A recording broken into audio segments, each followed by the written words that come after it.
When you look at the pace of change in Web3, it's often the small announcements that end up shaping the bigger picture. A new audit marketplace, a wallet update, a friendlier way to launch decentralized governance, staking tools becoming easier to use, and a bold vision for AI powered app creation. Individually, they sound like separate developments. Together, though, they point to the same direction, making blockchain and decentralized tools more accessible, more transparent, and more practical for builders and users. Before we get into these updates, a quick reminder. Ledger Live is an independent platform. We don't take sponsor money and we rely on reader and viewer support to keep reporting, researching, and producing these updates. If you find value in this content, please consider making a donation. The details are in the description below. Now, let's get into the stories. Security is often the part of Web3 that doesn't get the attention it deserves until something goes wrong. That's why Areta's launch of the ICP Builder Audit Marketplace feels important. For developers, getting an audit has always been a messy process. It's expensive, slow, and fragmented. Areta's marketplace changes that by letting builders submit their audit scope either through a guided form or by uploading documents. From there, whitelisted firms like Chain Security, Hacken, QuantStamp, Org Security, Biozen, and others compete to offer codes.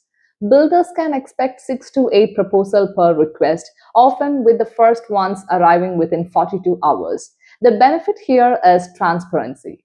Instead of back-channel negotiations or waiting weeks for a single response, developers can compare proposals side by side. Areta estimates that cost could drop by 30% just from competition.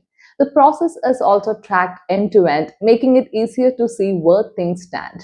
Of course, lower costs bring challenges. Will auditors cut corners to win contracts? How can developers judge the depth and quality of a report, not just the price? These are questions the community will need to keep asking. But on balance, Areta's marketplace looks like a significant improvement, one that could put pressure on the audit industry to modernize while giving ICP developers a clearer path to secure their projects. Next up, wallets. Oisy has just released version 1.7 of its digital asset wallet, and it's packed with features that show the team is listening closely to its community. The headline upgrade is EVM swaps. This lets users trade assets across Ethereum based chains directly inside the Oisy wallet.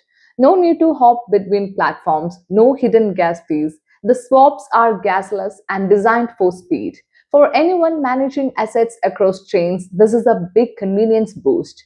Then there is the Oisy AI Assistant, still in beta but already interesting. It's a privacy first tool that can handle simple tasks like sending tokens to contacts through chat and answering wallet related questions.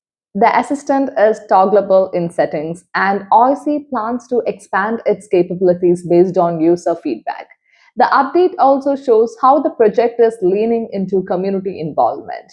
Sprinkles, the reward system, continues with episode 5 arriving soon. Regular wallet actions like swaps and transfers earn rewards, but the team is also experimenting with bonuses to keep things engaging.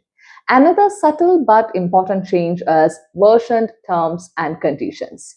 Whenever Oisy updates its terms, users are prompted to review them. It's a small move, but it adds transparency about how the service works and who is behind new features. Finally, the Polish language joins the list. More languages are on the way, which will open the door to a broader audience. In short, Oisy 1.7 isn't just a technical upgrade. It's a reflection of how wallets are evolving to be multi-purpose tools built with users and communities at the center. One of the more technical but impactful developments comes from Toolkit. Creating a service nervous system or SNS has always been intimidating. It required editing YAML files, running command line tools, and dealing with configuration headaches. Toolkit's new guided interface lowers that barrier. Submitting a proposal to the network nervous system is also easier. If you already have this combination of usability and checks balances makes SNS launches more accessible without watering down governance safeguards. It opens the door for more communities beyond just developers to consider launching their own decentralized governance systems.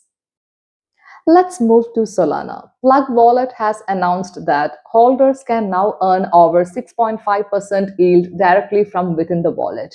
It's doing this by integrating liquid staking tokens mSOL from Marinade and JitoSOL from Jito. For users, the appeal is clear. Instead of going through multiple protocols, you will soon be able to go to Plug's Earn tab, swap SOL into a staking token, and start earning. You keep the flexibility of liquid tokens while still earning staking rewards. This is happening in the context of rising competition in Solana staking. Marinade and Jito are each trying to attract users with different incentives like validator commissions and MEV sharing. Plug simplifies the choice by bringing them under one roof.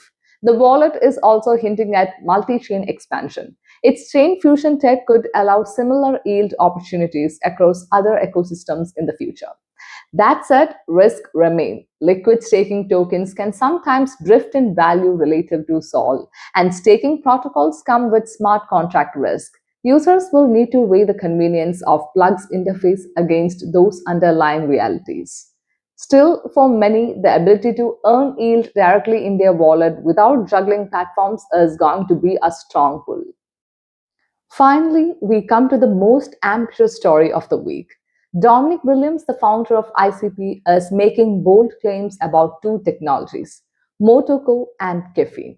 The vision is almost sci fi. Imagine describing an app you want and having AI generate it securely, with ICP acting as the operating system, Motoko as the language, and Caffeine as the AI layer. The promise is code that's tamper proof, apps that don't lose data when the AI makes mistakes, and costs that fall by a factor of 1,000. Supporters argue that ICP's canister architecture and Motoko's focus on correctness give these claims some credibility. Unlike many projects that chase token speculation, this is about tools that make building easier. But skeptics are quick to point out the risk. AI generated code can still introduce subtle errors. Guarantees of tamper-proof software are notoriously hard to keep. Even if costs look low on paper, scaling and integration across chains may add complexity, and adoption will depend on developers trusting AI to take on critical work. So, is this hype or the beginning of a real shift? Too early to tell. What's clear is that if ICP, Motoko, and Caffeine deliver even part of what's promised, they could make decentralized app development far more accessible. The next few months will be telling as prototypes and audits start to test whether the vision matches reality.